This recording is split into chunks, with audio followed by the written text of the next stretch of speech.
Disruptive world में इस वक्त एक अगर कोई उम्मीद की किरण एक मुल्क अगर मौजूद है, पाकिस्तान है, तो भारत का परेशान होना बनता है। इसमें सबसे ज्यादा इंटरेस्टेड मुआहदे के साथ किसी न किसी शक्ल में जुड़ने के लिए तैयार होगा चाइना। जरूरी नहीं है कि हमले को पसपा करने के लिए आपने फौज ही खड़ी करनी है। Israel is not an ordinary country, let's be realistic.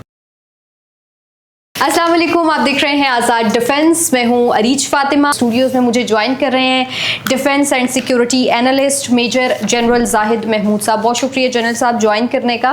General साहब, ये जो मक्का डिफेंस एग्रीमेंट हो गया है, इसमें तुर्किया का शामिल होना, सऊदी अरब का शामिल होना, पाकिस्तान का, आप इसको किस कदर अहमियत का हामिल समझते हैं और ये कितनी अहम पेशरफ्त है? आप इसको कैसे देख रहे हैं इस एग्रीमेंट को?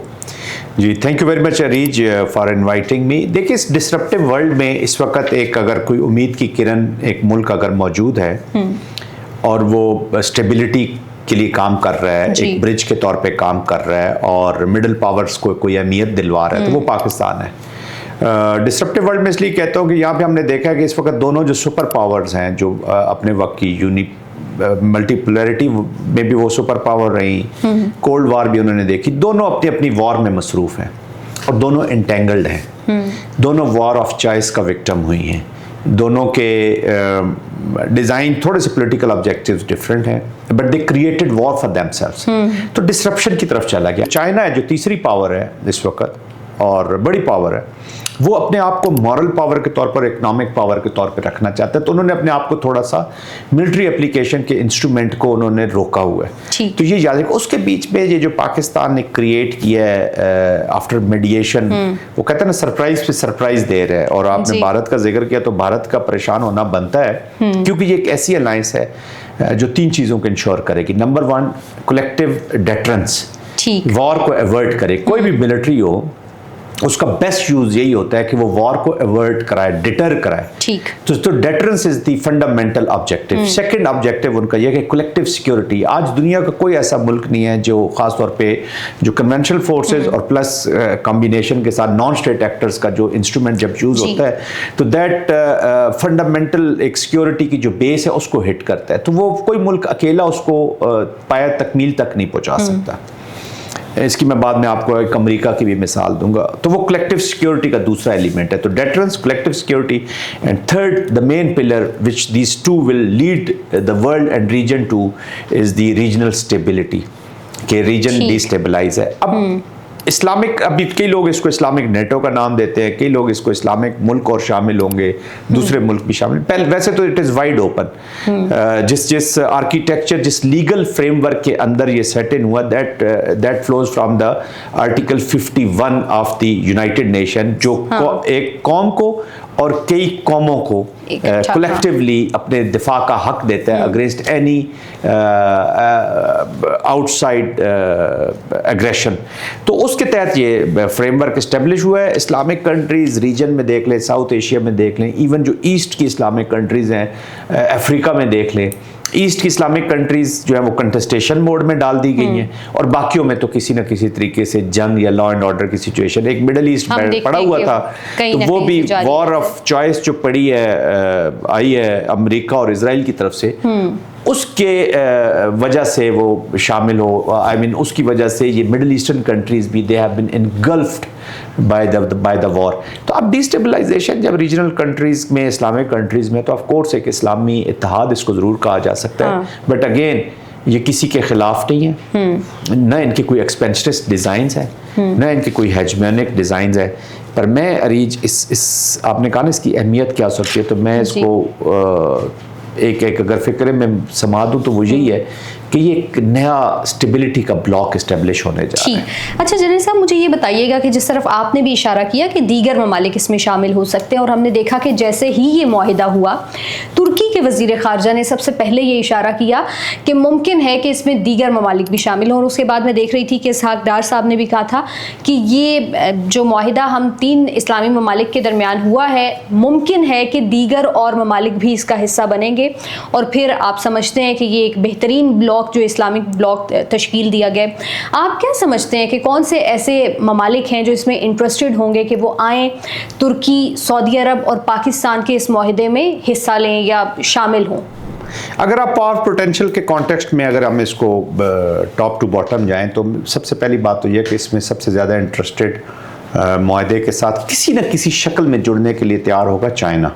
अच्छा, चाइना के अंदर एक एस्पायरेशंस बहुत अरसे से पाई जाती है। चाइना का जिक्र लोग नहीं करते ज़्यादा, लेकिन उनके अंदर एक ख्वाहिश ज़रूर पाई जाती है कि वो किसी न किसी तरीके से इस्लामिक वर्ल्ड के ब्लॉक के साथ जुड़े। ऑफ कोर्स इनडायरेक्ट टारगेट उनका या इनडायरेक्ट कंपटीशन के अंदर अमेरिका ज़रूर होता है, ताकि देखिए बड़ी ताकतें जो होती हैं they don't leave spaces, diplomatic spaces, political spaces and military spaces, ये उसको कहीं ना कहीं ऑक्यूपाई करती हैं। इंडिया पाकिस्तान की अगर जंग हो रही है तो ज़रूरी नहीं कि चाइना अपनी फ़ौजें लेके वहाँ पे पहुँच जाएगा, लेकिन उन्होंने मिलिट्री स्पेस सीड नहीं करना चाहते to India in this region. That's why they supported Pakistan, आगे भी करेंगे।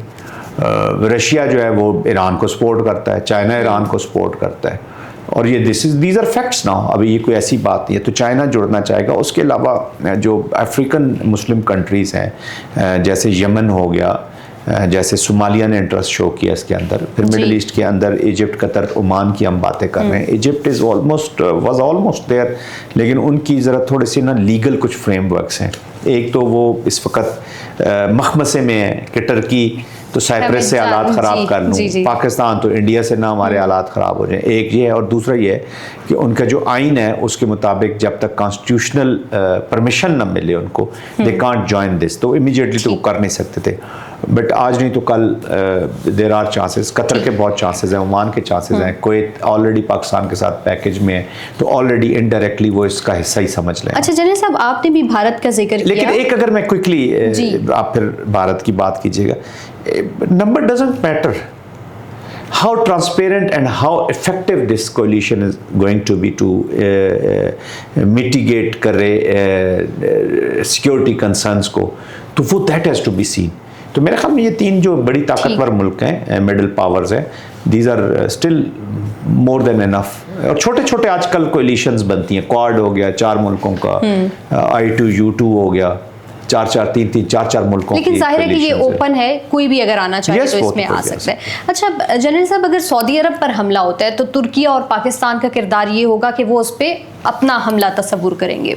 अगर हम इसको पाकिस्तान के कॉन्टेक्स्ट में समझते हैं, अगर भारत कोई शरारत करता है या शरारत करने की कोशिश करता है, ऐसी सूरत हाल में तुर्की और सऊदी अरब का क्या किरदार होगा? क्या ये भी उसी कॉन्टेक्स्ट में फिर हम लें कि वो भी इसको अपना हमला तस्वुर करेंगे? They're supposed to be, और वो हमसे ज़्यादा स्पिरिटेड है। ये जो एम्बिग्युइटीज क्रिएट की जा रही हैं, अच्छा ज़रूरी नहीं है कि हमले को पसपा करने के लिए आपने फ़ौज ही खड़ी करनी है।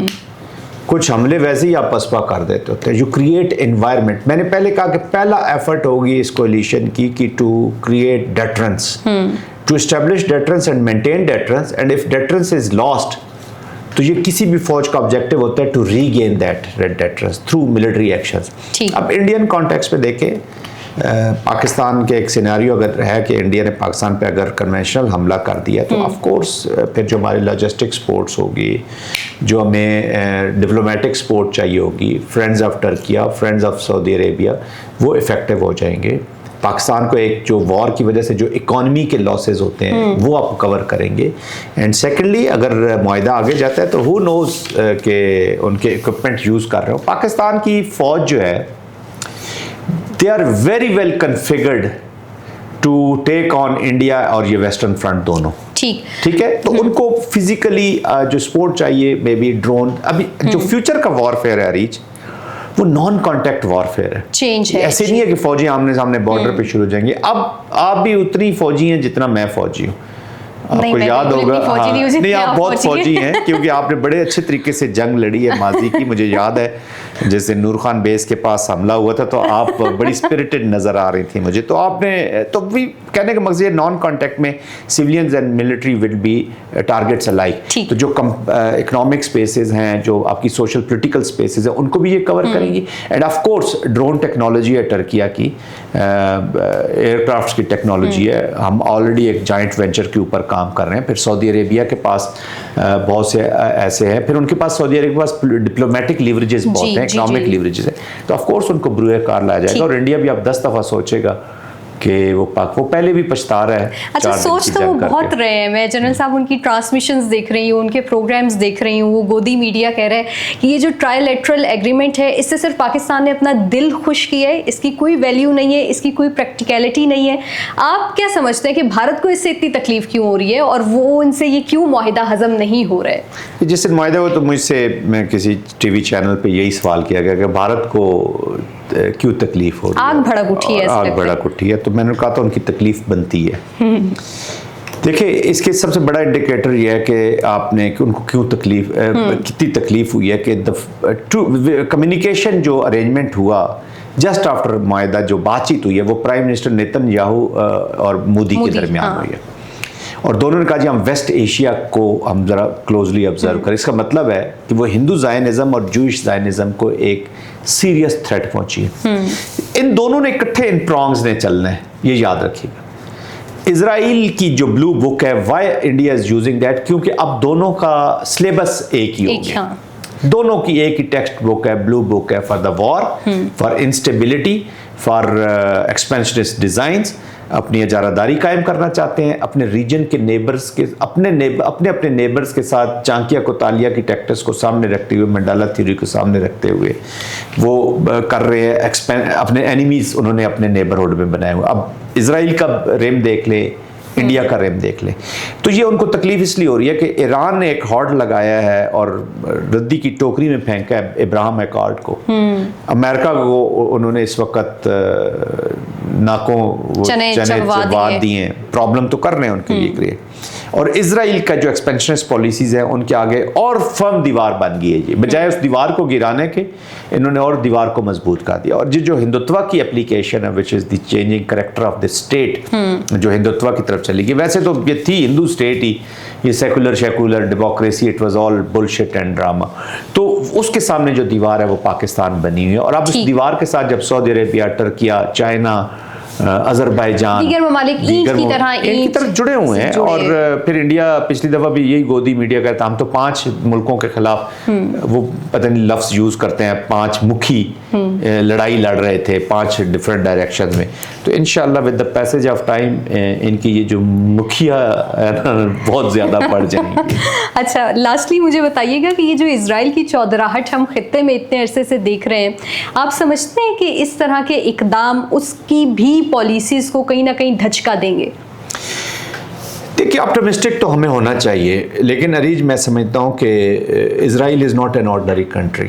Let's be realistic. उसकी जो थिंकिंग है, उसकी जो इकोनॉमिक पावर है, उसकी जो इंक्रेस है अमेरिका के अंदर एंड वेस्ट के अंदर भी पहले थी, अब ख़राब हुई है।